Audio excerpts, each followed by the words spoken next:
ഇന്നത്തെ നമ്മുടെ വീഡിയോ ഒരു വിളവെടുപ്പ് വീഡിയോയാണ്.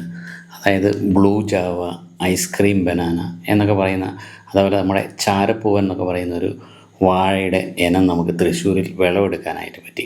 അപ്പോൾ അതിൻ്റെ ഡീറ്റെയിൽസാണ് ഇന്നത്തെ വീഡിയോയിൽ. പ്രകൃതിയുടെ അത്ഭുതങ്ങളിലൊന്നായ ബ്ലൂ ജാവ വാഴപ്പഴം ഇന്ന് കാർഷിക ലോകത്തും സാമൂഹ്യ മാധ്യമങ്ങളിലും വലിയ ചർച്ചയായിരിക്കുകയാണ്. നീല നിറത്തിലുള്ള കായകളുമായി കൗതുകമുണർത്തുന്ന ഈ വാഴപ്പഴത്തിന് വാലിൻ്റെ ഐസ്ക്രീമിനോട് സാമ്യമുള്ള പ്രത്യേക രുചിയാണെന്നാണ് പറയപ്പെടുന്നത്.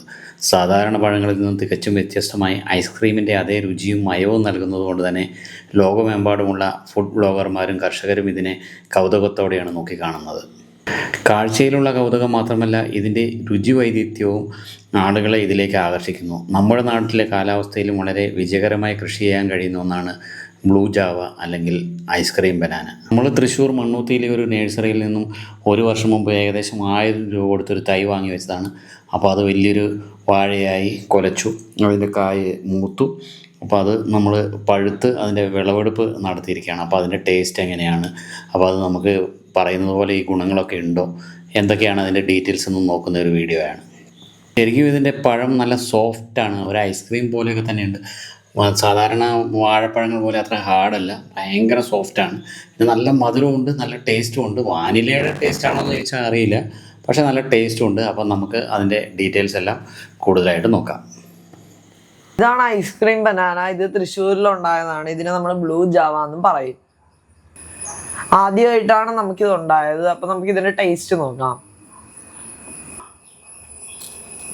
അതിൻ്റെ ടെക്സ്ചറും കാര്യങ്ങളൊക്കെ പറയും. ഇതിൻ്റെ ടെക്സ്ചർ എന്ന് പറയുകയാണെങ്കിൽ ഇതിൻ്റെ തൊലി നല്ല സോഫ്റ്റ് ആണ്.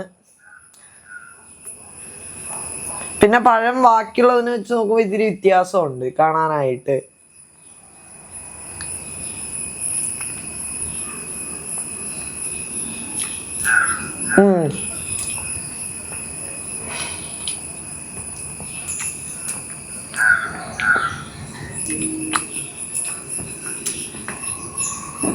ഇതിന് വാനില ഫ്ലേവർ പോലെ എനിക്ക് തോന്നുന്നില്ല. നല്ലതാണോ? ഇഷ്ടമായ? ഇഷ്ടമായി. പൂവമ്പഴം പോലെയാണോ അതോ വേറെ ഏതെങ്കിലും പഴത്തോട് സാമ്യമുണ്ടോ? എനിക്ക് പഴത്തിൻ്റെ പേരൊന്നും അറിയില്ല. അപ്പം അതിൻ്റെ മധുരമാണ് മെയിൻ. പുളി ഇത്തിരി ഉണ്ട്. നല്ലതാണോ? ഇഷ്ടമായ? നല്ല ടേസ്റ്റ് ഉണ്ട്. നമുക്ക് നട്ടു വളർത്തിയാൽ കൊള്ളാം. കുഴപ്പമില്ല. നല്ല അത്യാവശ്യം കുറെ കഴിക്കാനുണ്ട്. അതെ അല്ലേ, വലിയ പഴമാണല്ലേ.